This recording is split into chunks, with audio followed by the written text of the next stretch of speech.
जसे फुलांना दररोज पाण्याची गरज असते तसेच विद्यार्थी जीवनात मुलांना शिक्षण रूपी अमृत मिळणं अत्यंत महत्त्वाचं असतं आणि हे कार्य शिक्षकच पार पाडतात। आजच्या काळामध्ये सरकारी शाळांबद्दल लोकांचा नकारात्मक दृष्टिकोन असतो, मात्र चिक्कोडी शैक्षणिक जिल्ह्यातील संबर्गे गावच्या सरकारी शाळेतील विद्यार्थ्यांनी आपल्या वार्षिक स्नेह संमेलनाद्वारे सर्वांचेच मन जिंकले आहे। ಅದು ಏನು ಬಾಂಡಿಂಗ್ ಐತಲ್ಲ ಸ್ಟೂಡೆಂಟ್ ಅಂಡ್ ಟೀಚರ್ ಬಾಂಡಿಂಗ್ ಇದು ಗವರ್ನಮೆಂಟ್ ಶಾಲೆಯಲ್ಲಿ ಸಿಗೋದಿಲ್ಲ।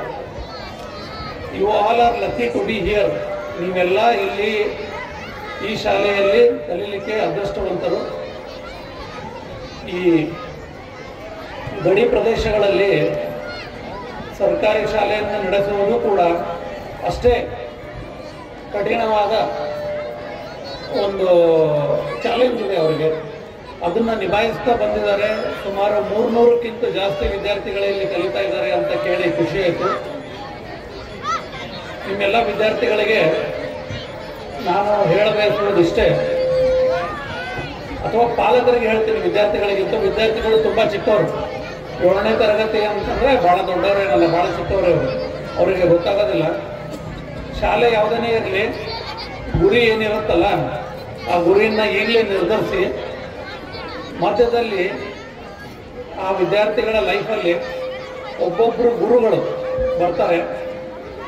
ಅವ್ರ ಗುರುಗಳು ಅದೇ ದಿಕ್ಕಿನಲ್ಲಿ ನಿಮಗೆ ಮಾರ್ಗದರ್ಶನ ಕೊಡ್ತಾರೆ।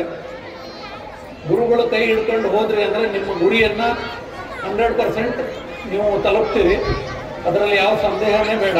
ಇದಕ್ಕೆ ನಾನು ಕೂಡ ಒಬ್ಬ ಉದಾಹರಣೆ ಅಂತ ಹೇಳ್ತಾ ನನಗೆ ಈ ಕಾರ್ಯಕ್ರಮಕ್ಕೆ ಕರೆದು 2 ಮಾತನಾಡಲು ಅವಕಾಶ ಮಾಡಿಕೊಟ್ಟಂಥ ಎಲ್ಲರಿಗೂ ಧನ್ಯವಾದ। शाळेतील शिक्षक विद्यार्थ्यांना गुणवत्तापूर्ण शिक्षण देत आहेत आणि वार्षिक स्नेह संमेलनाच्या आयोजनाने विद्यार्थ्यांनी खासगी शाळांपेक्षा आपण कमी नाही हे सिद्ध केलंय।